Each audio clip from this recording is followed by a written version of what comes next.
ओम नमो भगवते वासुदेवाय। ओम नमो भगवते वासुदेवाय। ओम नमो भगवते वासुदेवाय। ओम नमो भगवते वासुदेवाय। ओम नमो भगवते वासुदेवाय। ओम नमो भगवते वासुदेवाय। हरे कृष्ण। हरे कृष्ण। तो आप सभी का हार्दिक स्वागत है। जैसे हमने अलग अलग राग में, अलग अलग सुर में, मतलब ऐसे अलग अलग ट्यून में हमने हरे कृष्ण महामंत्र गाया। तो ये जो हरे कृष्ण महामंत्र है उसका प्रचार 15वीं सदी में भगवान कृष्ण स्वयं अपनी भक्ति का रस का आस्वादन करने के लिए भक्त बन गए। भगवान क्या हो गए? भक्त बन गए। तो 1496 1496 में भगवान श्री कृष्ण अभी के पश्चिम बंगाल के नादिया नगर के मायापुर धाम में भगवान श्री चैतन्य श्री कृष्ण चैतन्य महाप्रभु स्वरूप में प्रकट हुए। और वो खाली कृष्णा नहीं है। जब कृष्णा को, क्योंकि कृष्णा का नाम, कृष्णा के आगे एक उपाधि लगता है, वो और किसी को नहीं लगता है, वो है पूर्ण पुरुषोत्तम परमेश्वर भगवान श्री कृष्ण। तो पूर्ण पुरुषोत्तम परमेश्वर का अर्थ है पूर्ण। पूर्ण यानी कि जो संपूर्ण है, उनमें कुछ कमी नहीं है। ये पूर्ण पुरुषोत्तम परमेश्वर जो है, खाली भगवान कृष्ण या विष्णु के आगे लगा सकते आप, और किसी के आगे ये टाइटल नहीं लग सकता। तो भगवान पूर्ण है, मतलब भगवान को सभी चीज़ों का अनुभव है और उनमें कुछ कमी नहीं है। पुरुषोत्तम मतलब कि वो सारे पुरुषों में उत्तम पुरुष है, या वो ही बोलते हैं ना पुरुषार्थ यानी कि मेहनत। तो वो ही मतलब क्या बोलते हैं, प्राप्त करने के सारे कार्यों करने के बाद जो प्राप्त करना होता है, तो बोले कि वो भगवान की प्राप्ति ही होती है। पूर्ण पुरुषोत्तम परम ईश्वर। अभी ईश्वर शब्द का अर्थ होता है कंट्रोलर, नियंत्रणता। तो ऐसा जीव भी अपने आप को ईश्वर मानता है। हाँ, जीव ईश्वर मतलब कि नियंत्रणता, तो जीव नियंत्रणता तो है, कंट्रोलर तो है ही नो। जैसे कोई घर का मुखिया उसके घर का ईश्वर होता है, मतलब कंट्रोलर होता है। प्रधानमंत्री देश का कंट्रोलर होता है, मुख्यमंत्री राज्य का कंट्रोलर होता है। तो ऐसे बहुत सारे ईश्वर हैं। ये ब्रह्मांड के भी ईश्वर है, पर वो ईश्वरों के भी ईश्वर होते, उसको क्या बोलते हैं? परम ईश्वर। परम यानी कि सुप्रीम, सर्वोच्च, उनके ऊपर कुछ नहीं है, वही सबों के कारणों के कारण है, वो परमेश्वर। तो बोले ऐसे भगवान श्री कृष्ण का नाम है। तो पूर्ण कैसे माना जाएगा फिर?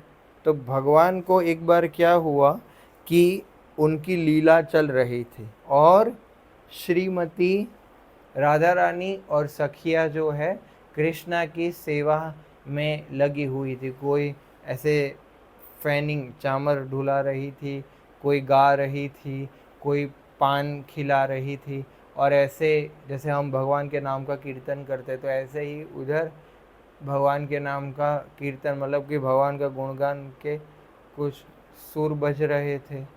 तो भगवान ने देखा कि मेरी सेवा हो रही है, तो मेरे को तो आनंद आ ही रहा है, बट मुझसे भी ज़्यादा ये राधा को और अन्य गोपियों को आ रहा है। तो ऐसा क्यों? मेरी सेवा चल रही है तो मेरे को सबसे ज़्यादा आनंद आना चाहिए, पर इन लोगों को ज़्यादा आनंद आता है। और भगवान ने सोचा मैंने सब कुछ आस्वादन कर लिया है, मैंने सब कुछ आस्वादन कर लिया है। जैसे जब भगवान नरसिंह स्वरूप में प्रकट हुए थे, मुंह शेर का था, शरीर जो है ऐसे मनुष्य जैसा था, तो वो ऐसे हिरण्यकश्यपु नाम के राक्षस को मारने के लिए प्रकट हुए थे, क्योंकि उसने श्री ब्रह्मा जी से वरदान प्राप्त किए थे कि मुझे अमरत्व का वरदान दो, अमर यानी कि मैं मरूं नहीं। तो ब्रह्मा जी बोले ये टिकट तो मेरे पास भी नहीं है, क्योंकि ब्रह्मा जी का भी मृत्यु होता है। ब्रह्मा जी का जब मृत्यु होता है तभी सृष्टि का प्रलय आता है। ब्रह्मा 100 साल जीते, हमारे 100 साल नहीं, उनके 100 साल। उनके 100 साल मतलब हमारा कलयुग 4,32,000 इंटू 2 करो तो द्वापर, इंटू 3 करो तो क्रेता, इंटू 4 करो तो सतयुग। तो ऐसे एक युग 32 लाख साल का होता है। ऐसे 1000 युग गिन लो आप। इतना ब्रह्मा का 12 घंटा होता है। फिर ब्रह्मा की रात आती है, फिर प्रलय आता है, तभी ब्रह्मा जी का दोपहर चल रहा है। ऐसे ये इतने युगांतर में 14 मनु एडमिनिस्ट्रेशन जो होता है, वैसे 14 मनु आता है। जैसे इसलिए हम क्या है, मनुष्य जो मनु के से आए हैं, जैसे अभी 14 मनु आते हैं, तो अभी 7वां मनु चल रहा है, 6 आके गए और 7 और बाकी है। तो ये इसमें ब्रह्मा जी बोले कि मेरे पास भी नहीं है, तो उसने ट्रिक किया कि ठीक है, मुझे ऐसा दो कि मैं ना दिन में मरूँ ना मैं रात में मरूँ, ना मैं ऊपर मरूँ ना नीचे मरूँ, मैं ना किसी मनुष्य से मरूँ ना किसी देवता से मरूँ, ना किसी पशु से मरूँ, ना कोई अस्त्र से मरूँ ना शस्त्र से मरूँ, ना मैं ऊपर मरूँ ना नीचे मरूँ, ना मैं मतलब अंदर मरूँ ना बाहर मरूँ। सभी कुछ हो गया, ब्रह्मा जी तथास्तु बोल दिया, पर अभी बहुत कुछ उसका आतंक हो गया था। तो भगवान ने आउट ऑफ द बॉक्स सोचा कि अच्छा ऊपर ना मरूं नीचे ना मरूं, ठीक है, इधर अंदर बाहर, तो बोले चौखट पे मारूंगा। अस्त्र नहीं शस्त्र, बोले कि नाखून से मारूंगा, ना वो अस्त्र है ना शस्त्र है। बोले मनुष्य नहीं पशु नहीं, बोले कि दोनों का कंबाइन करके करूंगा, दिन नहीं रात नहीं संध्या में मारूंगा। ये भगवान है। जहाँ मनुष्य सोचना बंद कर देता है वहाँ भगवान का सोच चालू होता है। हालांकि भगवान तो उसको अपने सुदर्शन से भी मार सकते थे, पर क्योंकि ब्रह्मा जी भगवान के भक्त हैं और ब्रह्मा जी को अथॉरिटी दिया गया है, तो भगवान किसी की अथॉरिटी को सरपास नहीं करना चाहते। मतलब ब्रह्मा जी का वरदान झूठा ना हो जाए, ब्रह्मा जी के वरदान असत्य ना हो जाए, इसलिए भगवान इतना एक्सटेंड करके उसको अलग स्वरूप में सबसे पहला ओपन हार्ट सर्जरी किया नरसिंह देव ने। तो ऐसे हिरण्य कश्यपु को भगवान मार दिया। तो जब भगवान प्रकट हुए थे तो हिरण्यकश्यप का बेटा बहुत बड़ा भक्त था प्रहलाद, तो प्रहलाद महाराज के लिए भगवान आए। तो प्रहलाद महाराज ऐसे भगवान को हार पहना रहे थे हिरण्यकश्यप की मृत्यु के बाद। तो वो भगवान की ऐसे थाइस पे बैठ गए और नरसिंह देव और वो दोनों आदान प्रदान, क्योंकि वो शेर रूप में आए, तो ऐसे नरसिंह देव उसको जीवा से चाट रहे हैं। तो प्रहलाद महाराज को बहुत ही आनंद आ रहा है वगैरह वगैरह। तो उन्होंने बोला कि अभी तो मैं पीता हूँ, पर पुत्र बनने में बहुत आनंद लगता है। तो फिर वो अगले में वामन स्वरूप में प्रकट हुए। तो वो कश्यप मुनि और अदिति के, देवताओं की माता जो है अदिति और वो कश्यप मुनि, उनके क्या बने, पुत्र बने भगवान वामन, जो प्रहलाद महाराज के पौत्र से उन्होंने क्या किया था, पूरा ब्रह्मांड ले लिया था 3 पग भूमि से। वामन देव छोटे से बटुक ब्राह्मण स्वरूप में आए थे, जो स्वर्ग से नर्मदा नदी बहती है उसके किनारे लोगों को ऐसा लगता है कि ये नर्मदा के किनारे भगवान वामन देव प्रकट है, वो स्वर्ग वाली नर्मदा की बात कर रहे हैं, मतलब ऐसे तो कुछ, क्योंकि स्वर्ग में यज्ञ चल रहा था। और तो पुत्र बन गए, तो बोले कि अभी पुत्र तो बन गया, पर अभी यार अभी वो मित्र वाला रस का आस्वादन नहीं किया। तो फिर भगवान रामचंद्र स्वरूप में प्रकट हुए। तो भगवान रामचंद्र के मित्र सुग्रीव, अंगद, बाली, सुग्रीव, अंगद, बाली नहीं है, सॉरी, और और वो कौन था, विभीषण, ये सब भगवान रामचंद्र के मित्र हुए। पर ये लोग थोड़े ऑ एंड रेवरेंस वाले, मतलब ऐसे सम्माननीय मित्र थे। तो पैर भी टच हो जाता था तो ऐसे माफ़ी मांगते थे, बड़े सम्मान से मित्रता रखते थे ऐसे। तो भगवान बोले कि और थोड़ा रस। तो फिर भगवान अपने मूलभूत स्वरूप भगवान कृष्ण प्रकट हुए। तो उसमें आप देखो कृष्ण के वृंदावन के मित्र, ओ मधुमंगल, श्रीदाम, है नो, और भी बहुत सारे उनके श्रीदाम और भी, मतलब चारू, बहुत सारे उनके अलग अलग सखा है। तो वो लोग ऐसे नहीं करते, वो तो बोलते कृष्ण चल घोड़ा बन, हम तेरे से खेलेंगे। कुश्ती करते हैं, वैसे मारते हैं कृष्ण को ऐसे, गोवर्धन, बहुत मस्ती करते रहते हैं वो लोग। तो ऐसा बोले चल, ऐसे वो गाली भी देते हैं कृष्ण को ऐसे। तो उनको ये भगवान के साथ उनका ये वाला संबंध है। बोले कि ये तो हो गया, पर अभी वो जो मेरी भक्ति का रस है, ये जो माधुर्य रस है, प्रेमिका के लिए कैसा भाव होता है, वो वाला रस का बोले आस्वादन नहीं किया आज तक मैंने, वो करना है। तो उसीलिए उन्होंने क्या किया, फिर राधा रानी के हृदय में चले गए, क्योंकि उनकी सर्वोच्च भक्त राधा। तो राधा रानी के हृदय में जो कृष्णा के लिए भाव और प्रेम था उसको चुरा लिया। तो वो श्याम थे, श्याम वर्ण। तो राधा रानी का कलर गोल्डन है, पीली है, तब तक कांचन गौरांगी ऐसा बोले तो पिघलता सोना कैसा होता है, तो ये कलर की है राधा रानी। तो वो कलर से श्याम सुंदर, गौर सुंदर, मतलब ये चैतन्य महाप्रभु स्वरूप में प्रकट हुए। तो चैतन्य महाप्रभु राधा और कृष्णा का कॉम्बिनेशन है, शरीर कृष्णा का है, भाव राधा रानी का है, और वो स्वयं अपनी भक्ति का प्रचार करने आए। राधा रानी के भाव की, बोलते हैं ना कि वो भाव को बांटने आए। वो राधा रानी का जो प्रेम है, गोपियों का जो हाईएस्ट, जो कृष्णा के जो भक्त है, जो सबसे बड़ा भाव है कृष्णा के लिए, जो प्रेम है, वो प्रेम का भगवान स्वयं वितरण करने आए हैं। क्योंकि रासलीला करने आई थी गोपियाँ, जो गोपियाँ अपना सब कुछ घर बार छोड़ के आई थी, घर बार छोड़ के आई थी, इसका अर्थ है कि भाई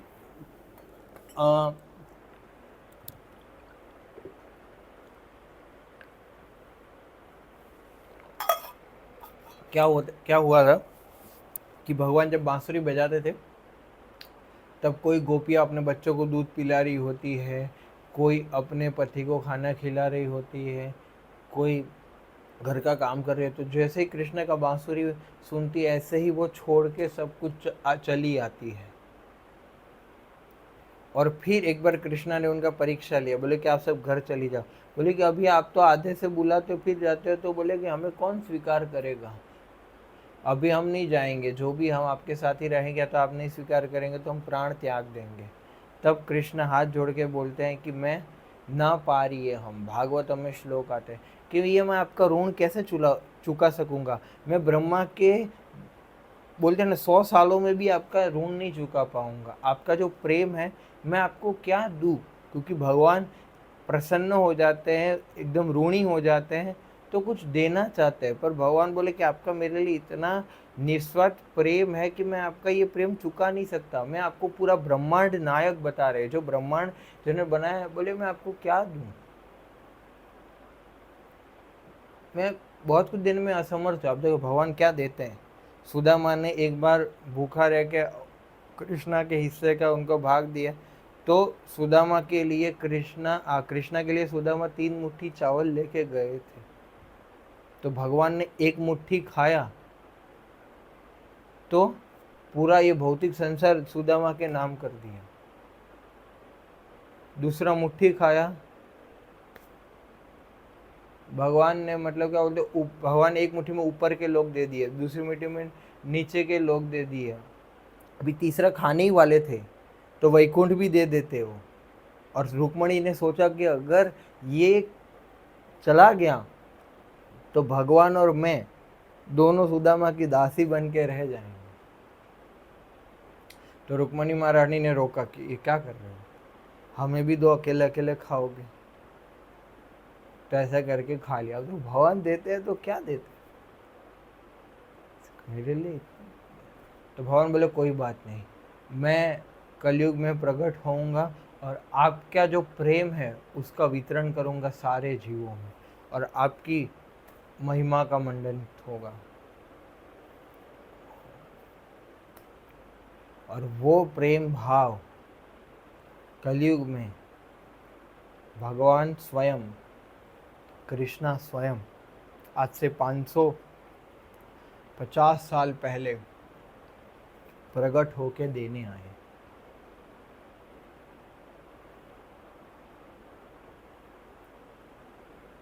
और उन्होंने स्वयं सन्यासी बने और ये हरे कृष्ण महामंत्र का कीर्तन करने का प्रारंभ उन्होंने किया।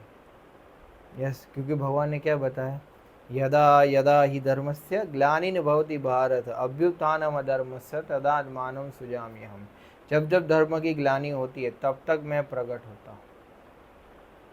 बोले कि क्यों प्रकट होता हूँ, परित्राणाय साधुना, अच्छे लोग साधुओं की, उनके भक्तों की रक्षा करने, विनाशाय दुष्टताम, जो राक्षस लोग होते हैं उनका दमन करने के लिए, और धर्म संस्थापनार्थाय, धर्म की स्थापना के लिए। ये भगवान के आने के बाह्य कारण है। भगवान आते हैं, धर्म की स्थापना करते हैं, यस, दुष्टों के अंदर दुष्टों का संहार करते हैं और भक्तों के साथ आदान प्रदान करते, भक्तों की रक्षा करते। तो पूछ सकता है ना कि भगवान कृष्ण के बाद कहाँ भगवान आए। और शास्त्रों में वर्णन होता है, भगवान का कोई भी अवतार आने वाला होता है या भगवान आने वाले होते हैं तो उनका वर्णन होता है, पहले ही प्रिडिक्शन हो जाता है। जैसे आप देखो, भागवतम आज से 5000 साल पहले बोला गया था। जब भगवान कृष्ण ने गीता बोला, उसके बाद के समय में भगवान, वो बोलते हैं ना अपने, ये हमारे गुजरात में वो जगह है प्रभास पाटन, वहाँ कृष्ण को तीर लगा और उधर से भगवान गोलोक गमन के लिए चले गए, राइट। तो वो लीला अपने ये मतलब क्या बोलते हैं समाप्त करने के बाद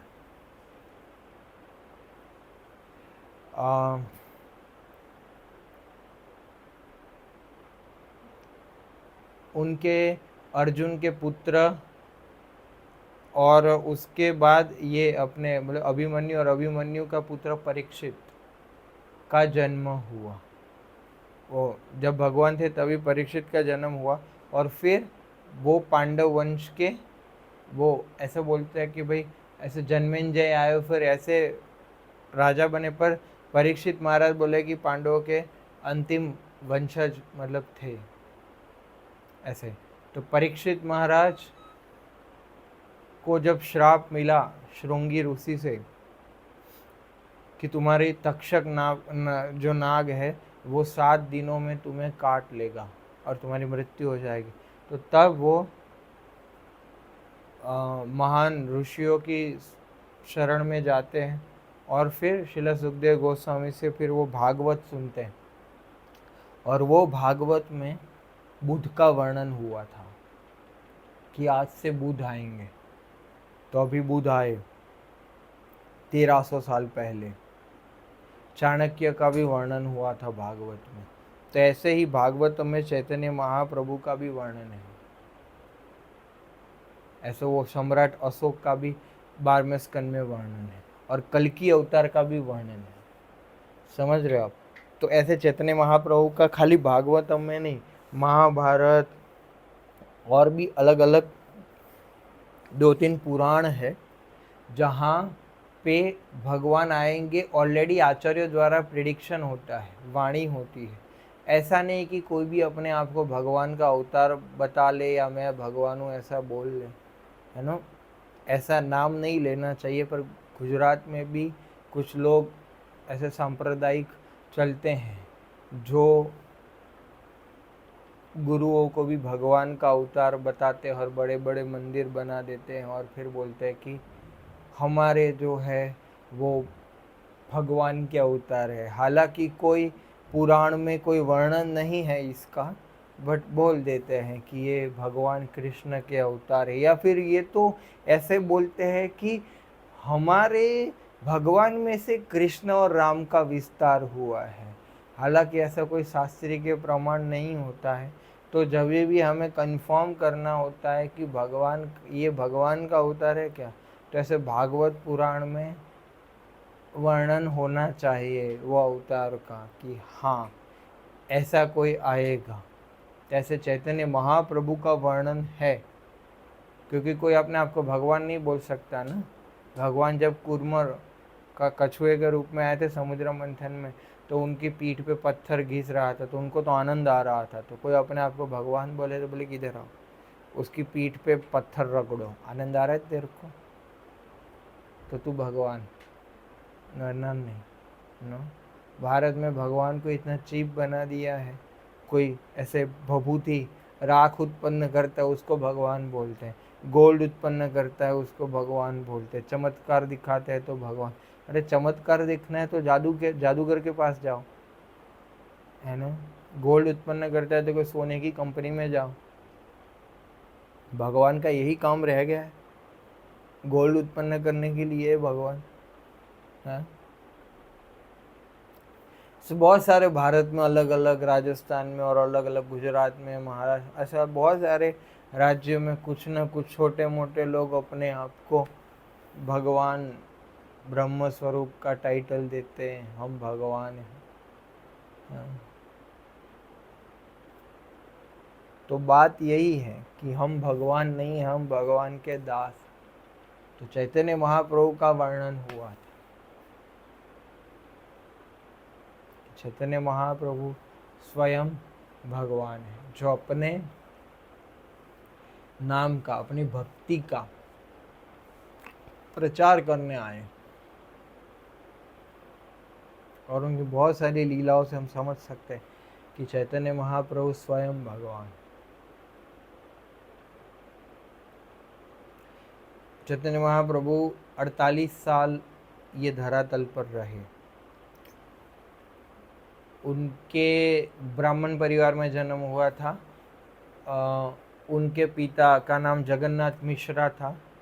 और वो भी ऐसे कैसे प्रकट हुए कि तब जो भागवत शिक्षाएं थी, जो भागवत धर्म था, जो वैष्णव सिद्धांत थे, उनका उल्लंघन हो रहा था। लोग बातें नहीं मान रहे थे। तो उनके जैसे होता है मोदी जी आने वाला है, PCM आने वाला है, तो उसके पहले उसके सब मिनिस्टर लोग आ जाते हैं, रास्ता क्लीन करते हैं, वेलकम की तैयारी करते हैं। तो जब भगवान आते हैं उसके पहले उनके पार्षद गण आ जाते हैं। जब भगवान राम बनते हैं तो फिर जो अनंत शेष होते हैं वो क्या बनते हैं, लक्ष्मण बन जाते हैं। जब भगवान विष्णु बनते हैं तो लक्ष्मण जी क्या बन जाते हैं, अनंत शेष बन जाते हैं। जब भगवान कृष्ण बनते हैं तो अनंत शेष बलराम बन जाते हैं। यस। और जब भगवान चैतन्य महाप्रभु बनते हैं तो बलराम जी उनके साथ आते हैं नित्यानंद प्रभु बन के। उनका भी जन्म बंगाल में हुआ।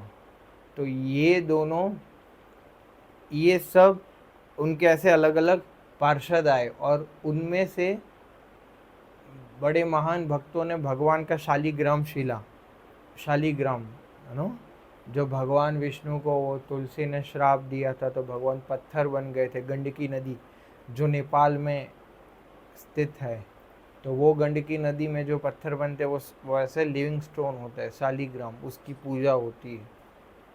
तो वो शालिग्राम और तुलसी पत्ता वो रख के भगवान का आह्वान किया कि प्रभु आप प्रकट हो, कलयुग में सबका उद्धार करो।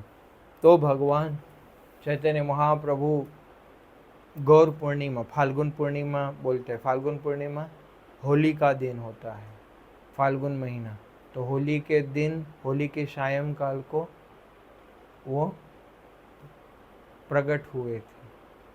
और फिर उनका नाम निमाई, क्योंकि वो नीम के पेड़ के नीचे प्रकट हुए तो उनका नाम निमाई पड़ा। आज भी वो जगह पे मंदिर है, स्थान है जहाँ हम देख सकते हैं। वो मायापुर, वो हमारे इस्कॉन का हेडक्वार्टर है, मतलब जो हमारा वो जो ऐसे संप्रदाय है वो उधर, वो आज भारत का, पूरे विश्व का सबसे बड़ा मंदिर बन रहा है उधर। 800 करोड़ 1200 करोड़ का मंदिर बन रहा है, टेम्पल ऑफ वैदिक प्लानिटेरियम, TOVP। एक साथ 10 से 15 हज़ार लोग दर्शन कर सकते हैं। और 5D 6D में पूरे ब्रह्मांड का क्रिएशन और वो दिखाया जाएगा और बहुत लोग आएंगे उधर। और वो कलकत्ता से 100 किलोमीटर आगे स्थित है, बड़ा सा लैंड है। आज भी मंदिर है, पर मंदिर के अंदर वो बहुत बहुत बड़ा मंदिर बन रहा है ताकि लोग ये हरे कृष्ण महामंत्र को स्वीकार करें और जो संस्था की जो शिक्षा है, हमारे सनातन धर्म की जो शिक्षा है, उसका और अच्छे से प्रचार प्रसार। बहुत सारे फॉरेनर लोग उधर ही रहते हैं और 700 एकड़ में प्रॉपर्टी है और बहुत बड़ा लैंड है। हम मार्च में हर बार जगन्नाथपुरी उधर से 500 किलोमीटर ही होता है, तो वो दोनों यात्रा में हम जाते हैं। आप लोग भी कभी आ सकते हैं मार्च के महीने में। ये दिवाली में हम वृंदावन यात्रा मतलब जाते हैं। ऐसे हमारा फिक्स रहता है, अलग अलग यात्रा है यहाँ। कभी बीच में हम द्वारका चले जाते हैं या नाथ द्वारा, श्रीनाथ जी। और हमारा होली में फिक्स रहता है उधर जाना। और कार्तिक में, अभी दिवाली का महीना आएगा, उसमें हम ऐसे वृंदावन जाते हैं। तो तब वो ऐसे प्रकट हुए थे और बहुत सुंदर दिखते थे। ऐसे 7 फीट के थे, वर्णन है। ऐसे करली हेयर है, कृष्णा के भी करली हेयर है और बहुत सुंदर दिखते थे। ऐसे 7 फीट के, ऐसे बड़े बड़े, पहले लोग जो ऐसे बड़े बड़े हाथ वाले और ऐसे वो अगर 7 फीट के हाइट वाले थे। और ग्रामर टीचर, ग्रामर पढ़ाते थे वो और उस अभी भी उन्होंने अपनी भगवत्ता कि वो भगवान ऐसा प्रकट नहीं किया है, पर उनके जो पिता है जो जगन्नाथ मिश्रा है वो स्वयं नंद बाबा ही है। जैसे कृष्णा चैतन्य महाप्रभु बने तो नंद बाबा फिर जगन्नाथ मिश्रा बन गए और यशोदा माता ही सची देवी उनकी माता बन गई। और फिर उनके पिता का देहांत हो गया ऐसे लीला में, तो पिंडदान करते हैं ना, तो वो विष्णु गया तीर्थ है बिहार में। गया तीर्थ है जहाँ भगवान विष्णु के साक्षात चरण है, 2 चरण। आज भी पूजा होता है, तीर्थ स्थान में आता है वो, है ना। जो भी पितरों का वो पिंडदान करते हैं वो गया में करते हैं। आज भी लोग गया जाते हैं।